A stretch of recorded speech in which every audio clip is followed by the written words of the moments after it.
Why all play-to-earn games die? Well, let's find out why. Welcome to Whiteboard Crypto, the #1 YouTube channel for crypto Whiteboard education. Crypto. And here we explain topics of the cryptocurrency world using analogies, stories, and examples so that anyone can easily understand them. In this video, we're going to explain why almost all play-to-earn games die and Because they suck. That's the answer. I already know the answer. They suck balls. If there's any other reasons, it's probably wrong. It's because they suck. All right, let's watch what it. needs to change for them to become sustainable. This video is going to cover 4 reasons why all these games die, but let's get into the most obvious one first. The money must come from somewhere. When it comes to play-to-earn games, Wait, they die because the money must come from somewhere? All right, we should just listen the idea first. is pretty simple. You play the game and you earn money. Well, where does that money come from? To Other keep players playing, it would seem that you would need to keep paying them. Now, there are tons of ways you can pay these loyal players, but let's go through a few different ideas now. Number 1, I'm actually super interested in this video because I'm super interested in play-to-earn games. I don't know that I think play-to-earn is the future, but I think owning your assets where you can earn money from them is the future, if that makes sense. So I'm excited to see what he says and stuff about Many this. play-to-earn Because games so far, follow like I this said, model, they suck. whereby money is pumped into the system by a new player required to buy an item. For example, to play Axie Infinity, you must buy an Axie. Which is stupid. I don't know why you would have to buy an item to start playing a game. That's already number 1 why they suck. So I guess this is correct, but it's correct because the game sucks because it makes you do this. Which is a character used in the game. When someone buys an Axie, they are putting money into the game that is then, through a series of transactions, possibly cashed out by another player. This is not sustainable because there is no case where every player has made money. If one player makes money, it is made from the money that another player has invested or injected into the game. I mean, that's every game, though. That's even games that are not play to earn specifically. For example, World of Warcraft, there have been people that have made money, including myself, from farming and selling gold to other people that are then wanting to just purchase the gold instead of having to play all those hours to earn the gold. So there's always going to be people that pay to play and pay for shortcuts in the game. So I don't think that that's necessarily a bad thing. I do think it's stupid that you have to buy an item to start playing the game, but necessarily that the money comes from new players. Most games, the money coming into the system is coming from the players, whether that's skins from League of Legends or subscriptions from World of Warcraft or whatever the case. Almost all play-to-earn games work this way. Avagachi, the Step and Shoe NFT game, Zed Run, the horse racing game, all of these work by taking money from new players and giving it to older, loyal players. So this just isn't a good idea. Let's move on to where the money can come from. Number 2. To go from new players to older players or like players that have been around for a while, I mean, it definitely does need to be fair in order to work properly, for sure. That's why, I don't know that the play-to-earn model works as much as the ownership of assets that you can then trade and sell would work better. A membership model. Another way these games can raise money is through a membership model, where they charge all players a set fee to participate and play the game. This is a much better model than the previous model because it means the fee is equal for all players. In the previous example, someone with $10,000 to play the game automatically has an advantage over someone who only has. I mean, again, though, like if the game is pay to win, but that already exists. That's not really a play to earn model or not. That's a pay to win model. So if a game is pay to win, somebody that has $10,000 is going to have a higher chance or a better chance at having the best stuff than somebody that has $100. But again, that's not really an issue of play to earn. That's an issue of pay to win, which most gamers already hate pay to win. Are most play to earn games pay to win currently? Yes, but again, that just means that the games suck and they need to change to a model that actually is better for the gamer. You know, this already exists. I don't know that I agree kind of with his reasoning here. An unfair advantage. A membership model would look like a seasonal membership fee that is the same for all players, where the skillful players will win the money that the skillless players paid in. To me, this is a much more fair model, but it also I don't know that that's a fair model either. I think a fair model would be that everybody has the opportunity to earn. And I think the best way to do that is through, again, I know I keep saying it, but I just think it's true, is ownership of the assets in the game. Meaning you play like World of Warcraft, for example, you do a dungeon with, a raid with 40 other people, drops happen, People roll, greed, need, whatever for the drops. You get the item. That's an NFT that you could then sell or trade to somebody else for money. That would be the best way to do it.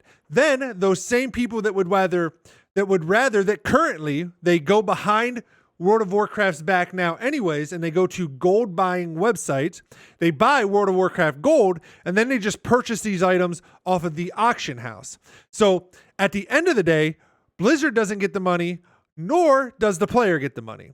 Whereas with a owned asset, the person could take that NFT and actually sell it on an actual marketplace, whether that's OpenSea or whether the game has its own marketplace, whether they use their own token, their own blockchain, whatever, but can actually then sell that asset to somebody else instead of it going to a third party, gold bot account or whatever. Also leaves a ton of money on the table, which is probably why many protocols don't even consider it. It's also much easier to market that when you pay $100 to buy an Axie, you get to keep that Axie as something that you own, compared to a $20 seasonal fee to play the game that expires once the season is over. The next model is called pay to win. Another revenue option. I'm nitpicking, but I mean, you were just talking, that's what pay to win was, what you were talking about earlier. Route. Now, this one's pretty obvious, and we see it in some games like Minecraft, where you can spend a few $100s to jumpstart your way to hard-earned tools and items. Here, if you're not familiar, they're talking about not the original Minecraft game, but they're talking about like dedicated servers and stuff that people create where you can spend real money to buy items and stuff in those worlds that are created by other people that then give you benefits and stuff. And it's definitely a very looked down upon thing. And again, overall in the gaming market, pay to win is not really looked highly upon. And I don't think it'll work for play to earn games just as much as it doesn't work a lot of times for normal games.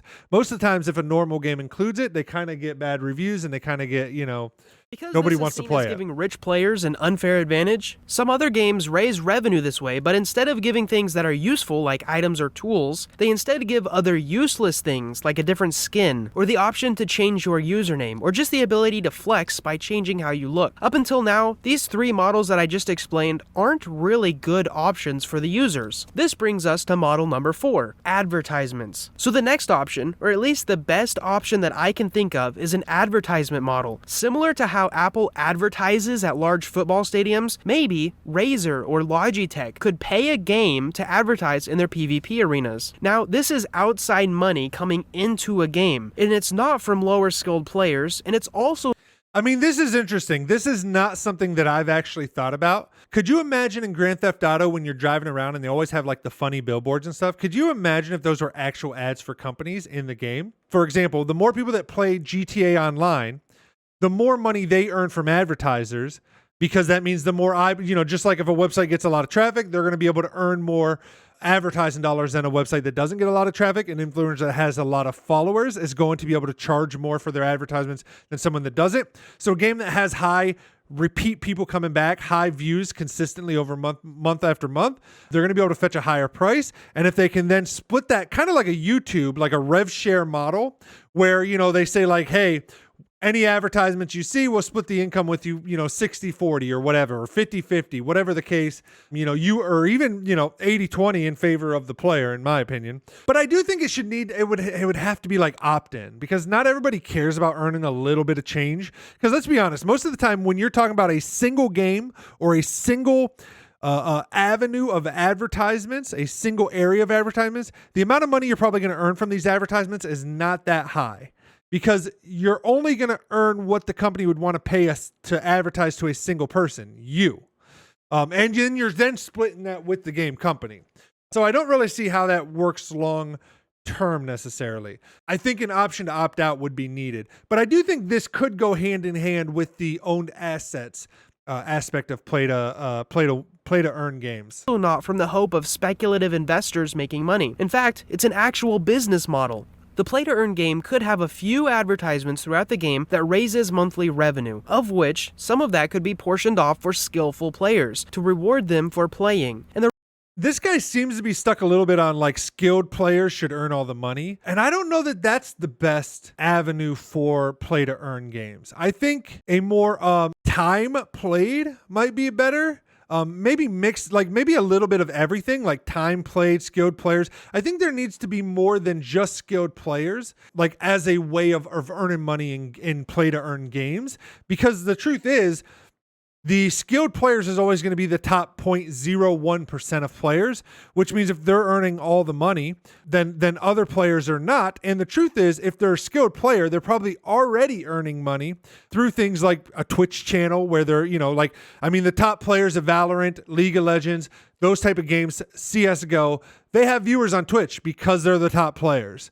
So to also reward them here, I don't know that would help the industry overall when it comes to play to earn games. Again, I really think, I keep saying it, I'm a broken record, but I really think it has to go to asset earning. The rest could go to the devs to continue to develop the game. Thus, the development team has an incentive to build a game that attracts a lot of users. The players... Again, I feel like I'm nitpicking, but it almost seems like this guy's a crypto guy and not necessarily a gamer, because there's already ways that developers make money to keep development of their game, whether that's through DLC, whether that's through selling of in-game items like skins. All of those ways allow developers already to earn money. This seems more like just an excuse to add advertisements into a game. And so what I see is game developers they still do all that other stuff, DLC, paid items, skins and stuff, instead of unlocking them like you used to in games. And now also advertisements in your face in games. So again, I don't know that this is the answer. Have a sustainable way to actually earn money while they play, at least if they're good, and most importantly, without taking it from the skillless players. And these advertisers get a new paid advertising route that may be really effective for their goals. For a play-to-earn game to actually be sustainable, for it to succeed 10 years from now, the money that the players are earning must also be sustainable. And if you pay players with money that is received from new players, the game will die over time. It's very much like a Ponzi scheme, and it will not make... I guess if all you're talking about is a play to earn game that only charges you one time to join the game, meaning you have to buy like a character to join the game and then that's it. But I don't know very many games that do that. Even Axie Infinity, you can continue to buy additional NFTs, additional items, even as an older player, even as a long-term player. So, the fact that like only new players spend money, I don't know very many games where it's only a new person spends money.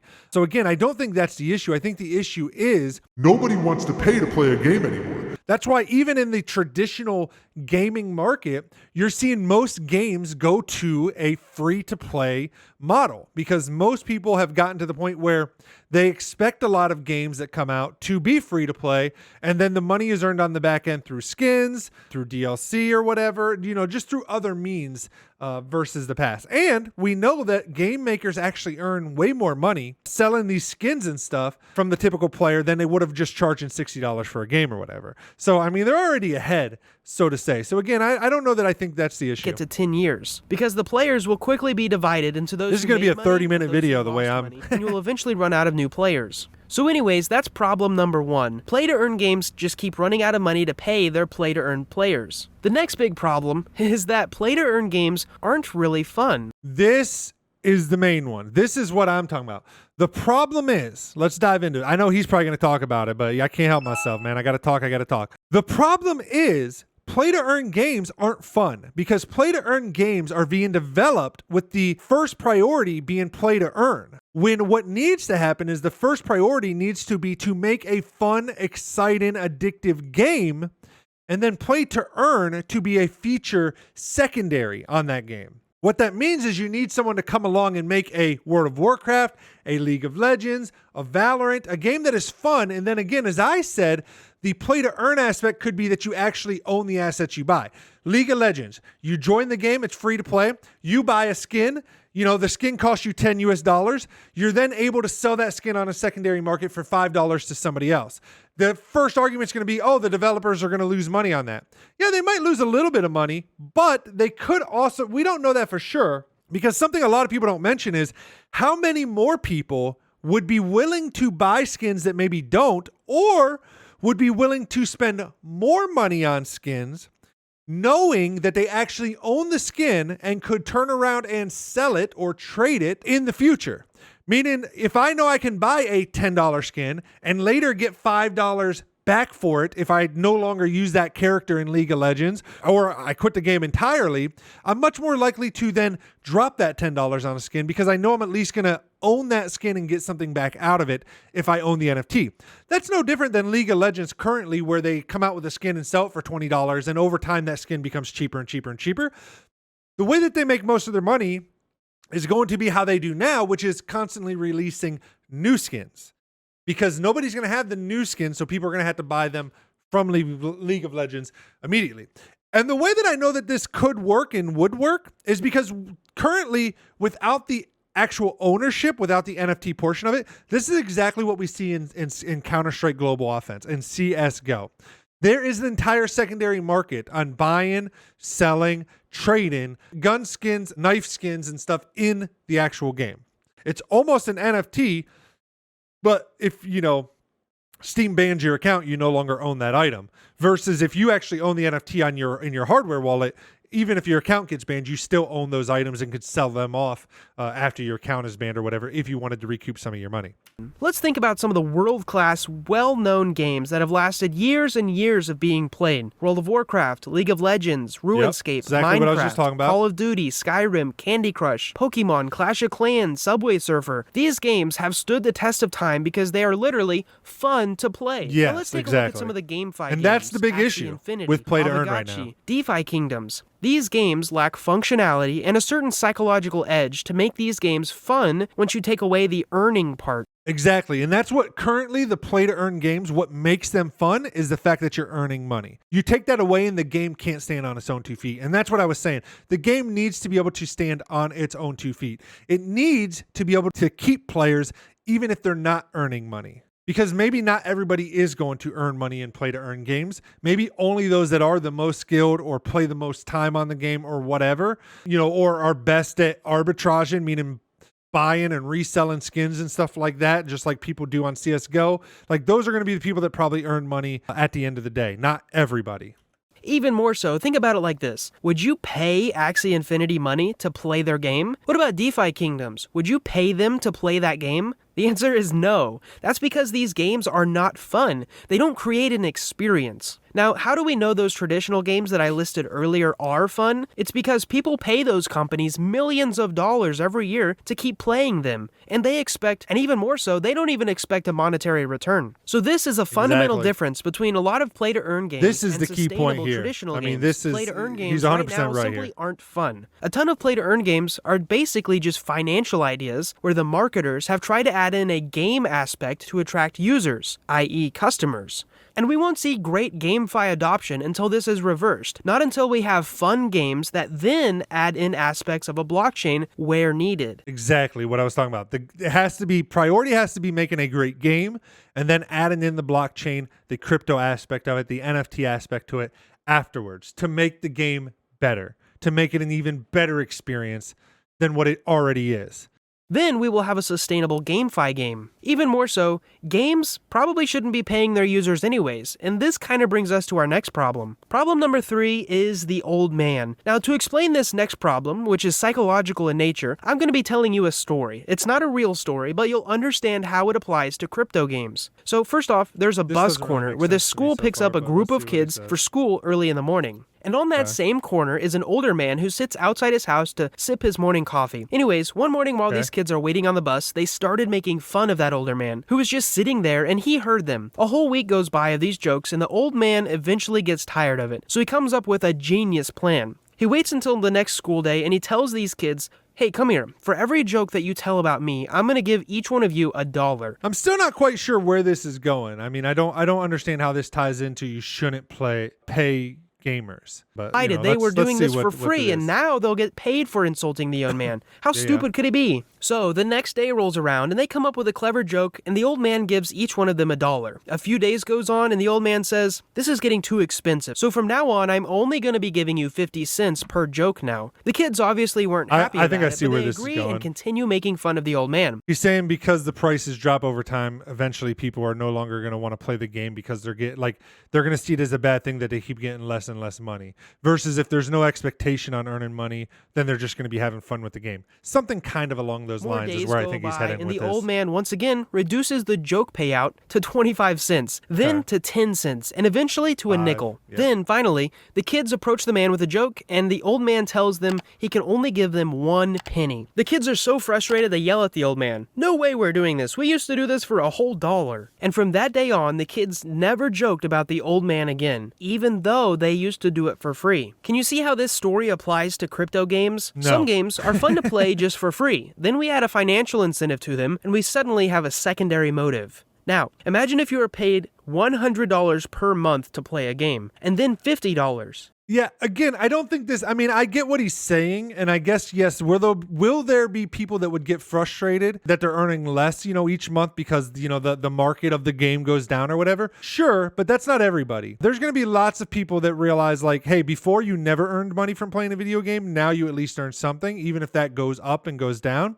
And again, I don't think it's necessarily true, and because the reason is we can look again at, like, CSGO, we can look at World of Warcraft. You've seen skins that are worth money that then aren't worth money, that then skins that weren't worth money that become worth money. I mean that's just the market and how it works. Like NFTs, the people in the early days are making a ton of money from NFTs. There's so much money being thrown into it. People are making money left and right. As it becomes more mainstream, as it becomes bigger and bigger, like the amount of money you're earning from these is less and less. For example, when a 10,000 PFP project first came out, it was not crazy for you to charge 0.1 Ethereum. Whereas now, for 10,000 PFP, you might charge 0.01 Ethereum. That's not uncommon because it becomes more saturated.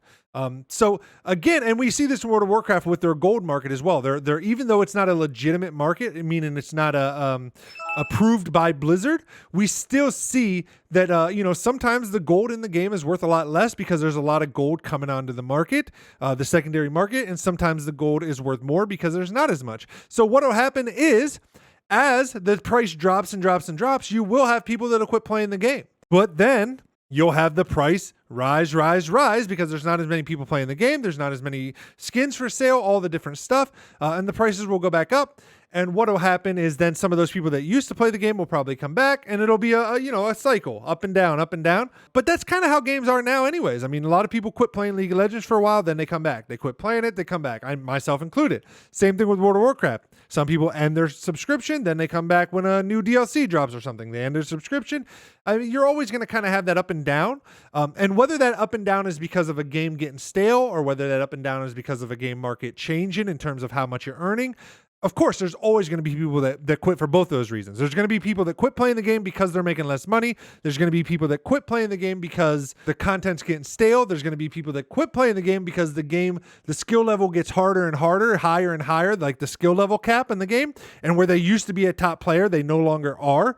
A lot of people this happened to in League of Legends over the years. I mean, if people are going to quit a game because you're not putting out enough content, does that mean you need to release new content every single day? No, there's a certain number that you kind of expect and work into kind of the process of your game development and stuff, and knowing like, okay, if we release new content every 3 months, we know we're going to, keep 90% of the player base happy.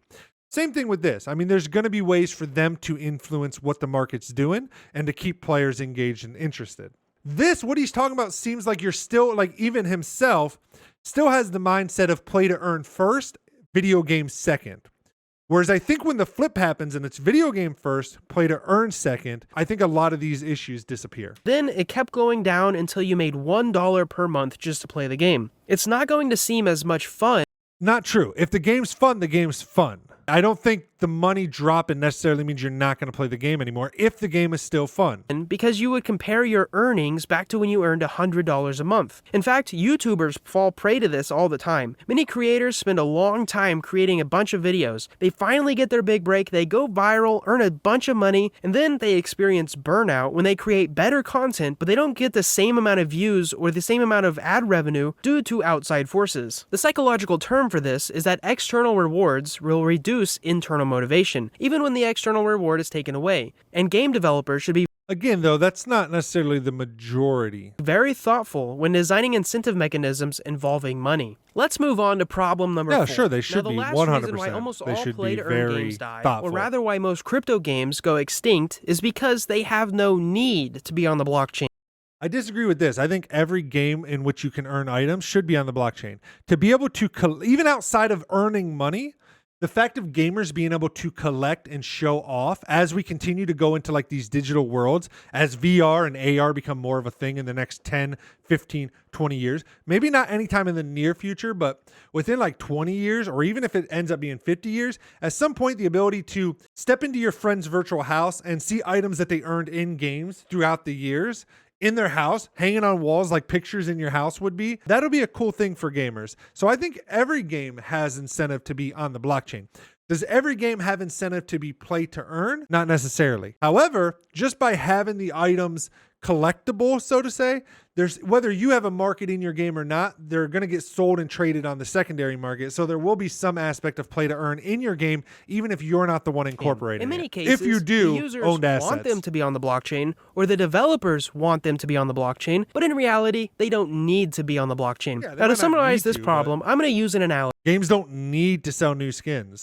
First, you should know that blockchain technology solves a Games don't need to come out with fresh DLC content. I mean, back in the day when I first started gaming, a game was a game. They didn't come out with DLCs later on. You bought the game, you played the game. When you beat it, you were done with the game. There wasn't continuing to play. These are all reasons for developers to keep developing their games, and these are all reasons for players to keep playing the game. This is just another layer on top of that, on top of DLC, on top of skins, on top of cosmetics. few very specific problems. However, just because blockchain solves some problems well doesn't mean it solves all problems well. Think about a wheel. A wheel works great on a car because it allows the car to travel much faster with less resistance than if the car had square wheels or if the car had no wheels at all. Even more so, wheels are actually pretty good on trucks because they're pretty similar to cars. And wheels are even great on lawnmowers for much of the same reason. However, to continue our analogy, wheels are not that good on submarines. Even though they are a type of vehicle, they don't really need wheels to function well, since they're mostly underwater. Even more so, wheels are not needed on a phone or a computer, and if you did add wheels to these devices, you might even say it creates a new problem. Just because wheels are great at solving some problems, doesn't mean they're great at This is kind of a far analogy. I mean, of course, you're not going to put wheels on like a laptop photo. Again, does every single game need blockchain? No. Can most games benefit from adding some aspects of blockchain? Sure. I think this is more, should every game be play to earn? Probably not. For example, most single player games probably shouldn't be built with play to earn in mind. However, again, if they have owned assets, they're probably going to get traded and stuff on the blockchain. at solving every problem, or that we should use them all the time. And the same is true of blockchain technology. Blockchains offer very specific solutions to a few certain problems. Without going on, the best games out there are already working fine without blockchain technology, and the players who are playing those games aren't really crying out for the need of blockchain technology. Therefore, blockchain games could be seen as adding wheels to a phone. I would agree with this. Most gamers don't see the need for blockchain. They don't see the need for owning their assets necessarily, because most people, if you have a League of Legends account, I mean, I've had my League of Legends accounts for 10 years. Is it going to go anywhere? Probably not. But that doesn't mean that it's still not needed. I just think most gamers don't understand the benefits of it. And I think what people do understand about blockchain is the fact that there's been like a lot of these games that have been made that are all about like play to earn. They're not actually about good, fun games. And so when they're seeing these play to earn games, they're seeing and nobody wants is what the problem is. Not needed. I will make a note here and say that there's probably two places where blockchains may help solve two specific problems in games. One place where they may fit well is in allowing users to own their own skins or in-game assets. items. Yep. However, many development companies make money by continuing to sell certain things to game users over and over again. If you need more money, you just make a new skin and then you sell it again. Some say that if you actually give users the ability to sell their in-game items and create a secondary marketplace, you're actually reducing the total number of customers for the game development studio. For example, See, I mean, this could be true. I was kind of talking on this earlier. This could be semi-true, but the thing is, I think you'd have more people buying skins knowing that they could at least get some of their money back if they wanted to at some point. And the truth is, you might even earn more because most people, I mean, if you look at other industries, if they have the option, it gives them more of a reason to buy said skin. But then at the end of the day, if they quit playing the game or anything, they're probably not actually going to take the time to sell off all their old skins and stuff. Are there going to be some people that do? Sure. But the majority of people just, I mean, it's the same thing if like people buy items, even if they don't like the item that they bought off Amazon, most people are not going to return it. That's why all these companies offer like, 1-year return policies. But like they know most people aren't going to do it. Heck, most people, like you have items that have like 15-year warranties and stuff. Most people, if it's been a couple years, they own the product, something happens to it, they're just going to go out and buy a new one. That's just the truth about it. I mean, that's kind of marketing 101. I get what he's saying, but I don't know that it hurts the game companies. I think it might even help them. And like he said, if they want to make more money, they come out with new skins. If you drop new skins, there's not going to be a secondary market for it. And if there is a secondary market for it, the price is going to be just about the same price as just buying it from the company until there's enough of that skin on the secondary market to actually then drive down the price. In order for that to happen, depending on how many players you have in the game, something like League of Legends, that's going to be a lot of skins on the secondary market before you start seeing that price drop. Example, why would I buy a $20 in-game cape from a game developer when I could instead buy a used one from another player for $8?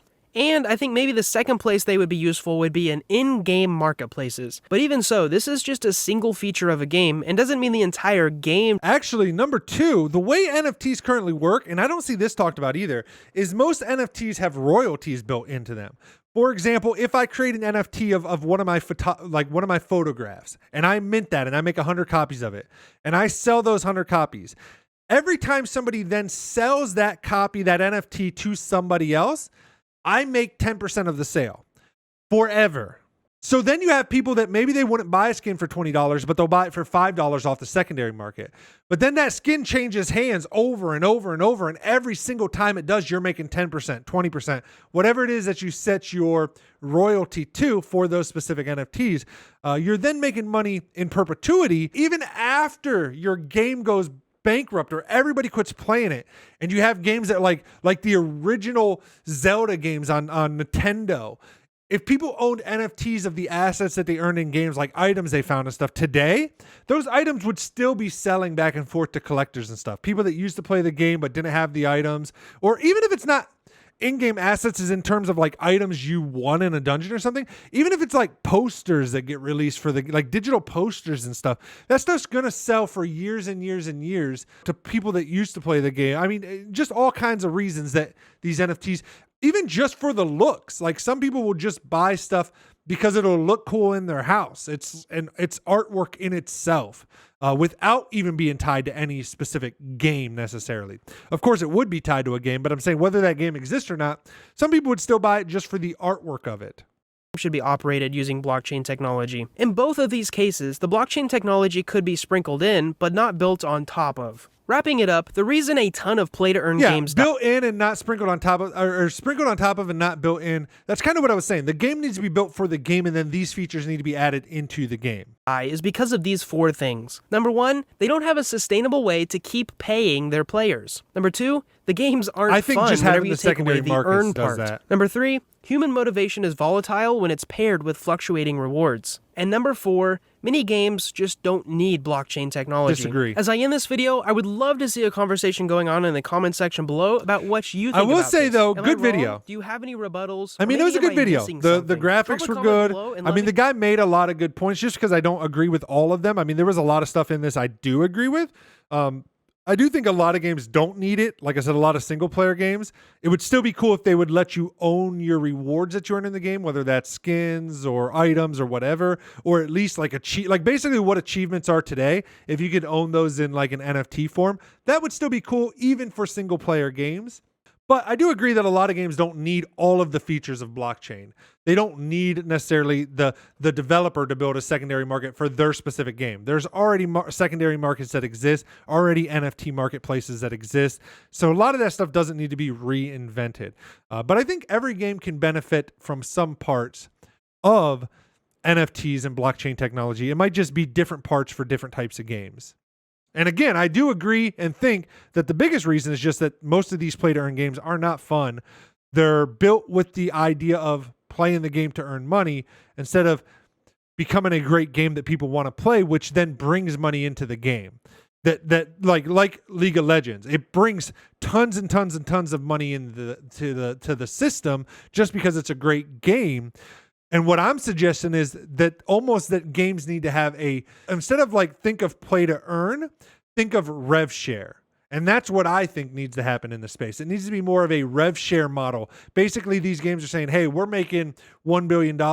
Let's give 25% of this back to players through these different blockchain NFT means. Let me know what your thoughts are. Wrapping Is this the up, way that I hope we you've need to enjoyed see this it go. video. I really hope that maybe you've learned something. And I think it will happen because even though a lot of these like AAA games now, like League of Legends, World of Warcraft, CSGO, they don't necessarily have incentive to build these into their game now. There are going to be developers that come out that can make a game that is just as good as League of Legends, but they don't necessarily need to make as much money as League of Legends. And so they're willing to make less money and give player these incentives to play their game in order to steal audiences away from these other games.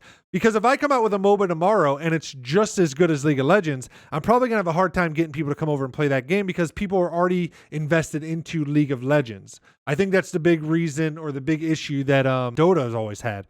Even though it came out before League of Legends. League of Legends just was a better game.